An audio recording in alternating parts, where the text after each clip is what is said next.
नमस्कार मित्रों, इल्विन क्लासेस के यूट्यूब प्लेटफॉर्म पे आपका बहुत बहुत स्वागत है। मेरा नाम विवेक है। आज हम लोग बात करेंगे कि कांगो जो गणराज्य है उसके इक्वेटोरियम वाला जो हिस्सा है या पूरा या कहे कि कांगो, उसमें एक विचित्र बीमारी फैली हुई है जो बहुत ही खतरनाक साबित हो रही है, जिसको हम रोने वाली बीमारी कह रहे हैं। यह बच्चों में हो रही है, क्राइंग डिजीज के नाम से जाना जाता है। इसमें बच्चे रो रहे हैं, उसके क्या क्या सिम्टम हैं, इन सभी बिंदुओं पर हम आज बात करने वाले हैं। यह जो बीमारी है वह बताया जा रहा है कि चमगादड़ के मांस खाने से ये फैल रही है।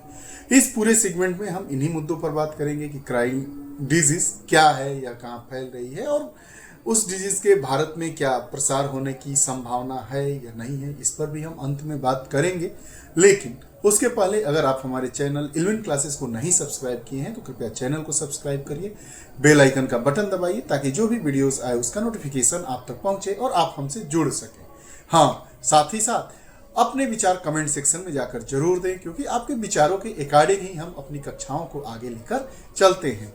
जैसा कि हम जानते हैं, हमें सबसे पहले हम वीडियो के टाइटल को समझते हैं, उसके बाद उसकी रूपरेखा को समझते हैं, अर्थात चर्चा के बिंदु क्या होंगे, महत्वपूर्ण उसमें जो बिंदु होते हैं उस पर हम बात करते हैं और अपनी कक्षा को वाइंड अप कर लेते हैं और आगे की राह आप विचार देते हैं कमेंट सेक्शन में जाकर। उसी पर हम अगली वीडियो को फिर लाते हैं। आइए प्रारंभ करते हैं। बच्चों के लिए खतरनाक क्राइंग डिजीज क्या है? जो क्राइंग डिजीज, क्राइंग मतलब रोना, रोने वाली बीमारी, ऐसी बीमारी जिसमें बच्चे रो रहे हैं, वह क्राइंग डिजीज क्या है, कहाँ फैला है, उस फैलने के पीछे क्या कारण है और उसके परिणाम क्या हो रहे हैं, इस पर आइए हम बात करें। क्राइंग डिजीज की हम बात करेंगे, इसके लक्षण और इसके क्या प्रभाव हैं और कौन सा वो देश है जहां पर यह बीमारी फैल रही है। चर्चा के पक्ष में हम जानेंगे कि खबर क्या है, खबर, उसके बाद त्वरित लक्षण और इसकी प्रगति के बारे में बात करेंगे, जांच और संभावित कारणों के बारे में भी हम बात करेंगे। और जहां पर यह बीमारी फैली है कांगो गणराज्य में, तो कांगो में चुनौतियां और संवेदनशीलता के बारे में भी हम बात कर लेंगे। आइए खबर को जानते हैं। तो कांगो में क्राइंग डिजीज का प्रकोप हो रहा है। यह क्या है? यह रहस्यमय बीमारी है। यह एक रहस्यमय बीमारी है। कांगो गणराज्य में इस क्राइंग डिजीज का जो प्रकोप बढ़ रहा है, जिससे मौतें भी हो रही है, तुरंत इसमें लोग प्रभाव में आ जा रहे हैं और उसके प्रभाव के कारण मौत हो जा रही है। उसकी डेथ रेट क्या है, इस पर भी हम बात करेंगे। यह एक रहस्यमय बीमारी है जिसे क्राइंग डिजीज कहा जा रहा है। कांगो के एक दूरदराज क्षेत्र इक्वेटर प्रांत के 2 गांव में फैली है। कांगो का जो दूरदराज का क्षेत्र है, जिसको हम इक्वेटर स्टेट, इक्वेटर प्रांत कहते हैं, उसके 2 गांव में यह डिजीज फैली है। विचित्र बीमारी है, क्राइंग डिजीज इसका नाम दिया गया है। 1000 से अधिक लोगों को प्रभावित किया है। कांगो के इक्वेटर में 2 गांव हैं, उसमें 1000 लोगों को यह बीमारी प्रभावित किए हैं और कुछ पिछले हफ्तों में 60 लोगों में की जानें चली गई है। 1000 में 60 लोगों की जानें भी जा चुकी हैं।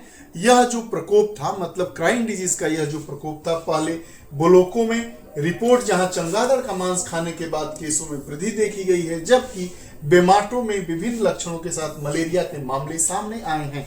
बताया जा रहा है कि कांगो के जो दूरदराज का इक्वेटर वाला एरिया है, उसके 2 गांव, जिसमें बात बोलोको और एक गांव बोमाटे, बोलोको और बेमाटे, बोलोको में चमगादड़ का मांस खाने के बाद इस प्रकार के केसों में, अर्थात क्राइंग डिजीज के केसों में वृद्धि देखी गई है। वहीं अगर हम दूसरे गांव बोमाटो में बात करें तो विभिन्न लक्षणों के साथ, जैसे मलेरिया के प्रकोप जैसे यह सामने आए हैं। अब बात करते हैं लक्षण और त्वरित प्रगति की। क्या है कि बुखार, इसके लक्षण क्या है? जो क्राइंग डिजीज है, इसके लक्षण ये है कि बुखार लगना, ठंड लगना, शरीर में दर्द, दस्त, जोड़ों और गर्दन में दर्द, अत्यधिक पसीना, सांस लेने में कठिनाई और अत्यधिक प्यास शामिल है। 8-10 चीजें इसमें शामिल है। लक्षण क्या है? लक्षण में हम बात करेंगे कि जब क्राइंग डिजीज होता है तो बुखार होता है, ठंड लगता है, शरीर में दर्द होता है, दस्त होता है, जोड़ों और गर्दन में दर्द होता है, अत्यधिक पसीना आता है, सांस लेने में दिक्कत होती है और अत्यधिक प्यास भी इसमें शामिल कर सकते हैं। बच्चों में रोना मुख्य लक्षण के रूप में हम देख रहे हैं, जिससे इस बीमारी को रोने वाली बीमारी भी कहा गया है। हम जानते हैं कि बच्चों में यह लक्षण होता है तो बच्चे ज्यादा रोने लग रहे हैं। इसलिए यह जो कांगो के इक्वेटर वाला जो प्रांत है, उसके जो 2 गांव हैं, बेमाटो और जो बोलोको, वहां पर इस बीमारी को हम क्या कह रहे हैं? रोने वाली बीमारी भी कहा जा रहा है। रोगियों की स्थिति तेजी से बिगड़ रही है। कई लोगों में लक्षण दिखने के 48 घंटों में ही मृत्यु हो जा रही है। लक्षण दिखा नहीं, 2 दिन में अर्थात 48 घंटों में लक्षण दिखने के बाद मृत्यु हो जा रही है। यह एक भयावह बीमारी। कारणों की अगर बात करें तो पहले यह चिंता व्यक्त की जा चुकी है कि यह बीमारी रक्तस्रावी बुखार जैसे इबोला या मारबर्ग वायरस का एक रूप हो सकती है, लेकिन परीक्षण के बाद इसे खारिज कर दिया जाता है। पहले यह चिंता व्यक्त की गई है कि 2 प्रकार की जो बीमारी होती थी, जिसको हम रक्तस्रावी बुखार कहते हैं, जिसमें शरीर से रक्त निकलने लगता है, रक्तस्रावी बुखार की संज्ञा दी गई थी, जिसमें इबोला या मारबर्ग वायरस हो सकता है। लेकिन परीक्षण के बाद कहा गया कि यह न तो इबोला है, न मारबर्ग वायरस का रूप है, न यह रक्तस्रावी बुखार है, यह एक अलग ही बीमारी है।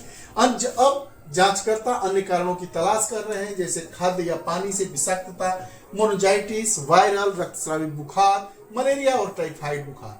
ब्लोकों में अगर हम बात करें, जो गांव है, ब्लोकों में प्रकोप का कारण चमगादड़ के मांस को खाने से जुड़ा था, जो एक जेनेटिक बीमारी की ओर संकेत करता है, जो जानवरों से इंसानों तक फैलता है। जेनेटिक बीमारी क्या होती है? जो जानवरों से इंसानों की ओर फैलने वाली बीमारी को जेनेटिक बीमारी कहते हैं। चमगादड़ का मांस खाने से यह बीमारी फैल रही है, इसलिए हम जेनेटिक बीमारी के रूप में इसको देख रहे हैं। बहरहाल जो इक्वेटर वाला इस प्रांत है कांगो का, उसके जो 2 गांव हैं उसमें से एक गांव जिसका नाम है बोलोको में यह प्रकोप चमगादड़ के मांस खाने से अधिक इस प्रकार के रोगियों की संख्या में वृद्धि देखी जा रही है, जिसको यह कहा जा रहा है यह एक जेनेटिक बीमारी की ओर संकेत करता है, जो जानवरों से इंसानों तक फैलती। कांगो में इसकी क्या चुनौतियां हैं और संवेदनशीलता की बात आइए हम कर लेते हैं। तो कांगो जेनेटिक बीमारियों के लिए, महामारियों के लिए अत्यधिक संवेदनशील है, खासकर क्योंकि यहाँ के वर्षा वन में ऐसे वायरस होते हैं जो म्यूटेट कर सकते हैं और फैल सकते हैं। यहाँ के जो वर्षा वन है कांगो में के वर्षा वन जो है, उसमें इस प्रकार के वायरस और इस प्रकार के रोगों के फैलने की समस्या है। इस प्रकार के महामारियों के लिए, जेनेटिक महामारियों के लिए यह अत्यधिक संवेदनशील है, मतलब अत्यधिक ग्राह्य है। यहाँ पर इस प्रकार की बीमारियों की फैलने की संभावनाएं हैं। जेनेटिक बीमारी किसे कहते हैं? जेनेटिक बीमारी किसे कहते हैं? ऐसी बीमारी जो जानवरों से इंसानों में फैलती हो। प्रभावित गांवों की दूरदराज स्थिति स्वास्थ्य सेवाओं तक पहुंच को जटिल बनाती है, जिससे परीक्षण, उपचार और नियंत्रण के प्रयासों में कठिनाई होती है। जो दूर दराज के गांव हैं वहां पे चिकित्सकीय व्यवस्था, जांच यह कठिन हो जाता है वहां पहुंचना, इसलिए इस प्रकार की महामारियां और विभत्स रूप लेती जा रही है। वही बात बता रहा है कि इसके नियंत्रण में इसलिए यह कठिनाई हो रही है, नियंत्रित करने के प्रयास ज्यादा सफल नहीं हो पा रही है, या नियंत्रित जो किया जाएगा उसमें समय लगेगा। विश्व स्वास्थ्य संगठन WHO, वर्ल्ड हेल्थ ऑर्गेनाइजेशन ने विशेषज्ञों और चिकित्सा पुष्टि को प्रभावित क्षेत्रों में भेजा है। जो WHO है, WHO की टीम गई है उस प्रभावित क्षेत्र में और वहां पर जांच कर रही है कि यह जो क्राइम डिजीज है यह कैसे फैल रहा है, या कि म्यूटेट करने वाली बीमारी है, जेनेटिक बीमारी है, या रक्तस्रावी बुखार है, या मलेरिया का एक रूप है, या टाइफाइड का एक रूप है, या यह एक अलग ही बीमारी है। यह रहा पूरा हमारा सेशन। आपको कैसा लगा कमेंट बॉक्स में अपने विचार जरूर दीजिएगा। ऐसे ही वीडियोस के साथ हम प्रतिदिन उपस्थित होते रहते हैं। बहुत बहुत धन्यवाद। जय हिंद, नमस्कार।